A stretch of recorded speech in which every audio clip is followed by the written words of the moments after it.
देशातल्या 1985 ते 2023 दरम्यान पावसानंतर उपलब्ध झालेल्या पाण्याच्या उपलब्धतेचा अहवाल आता समोर आलाय।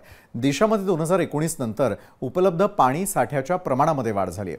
केंद्रीय जल आयोगाने ही मोठी माहिती दिलेली आहे। देशात पाण्याची वार्षिक उपलब्धता नेमकी किती आहे, ग्राफिक्सच्या माध्यमातून हे सगळं काही जाणून घेणार आहोत। तर एकंदरीतच पाण्याची उपलब्धता या संदर्भातली आकडेवारी काय सांगते ते पाहूयात। पाण्याच्या उपलब्धतेची नोंद करण्यात आलेली 1985 ते 2015 पर्यंत पाण्याची उपलब्धता 1999 अब्ज घनमीटर इतकी होती। तर 2019 आधी पाण्याची उपलब्धता ही 2000 अब्ज घनमीटर इतकी होती। त्यात 2019 मध्ये पाण्याची उपलब्धता ही 2115 अब्ज घनमीटर झाली। 1901 ते 2003 मधील आधीच्या अंदाजानुसार उपलब्धता ही आता 1443 अब्ज घनमीटर इतकी आहे।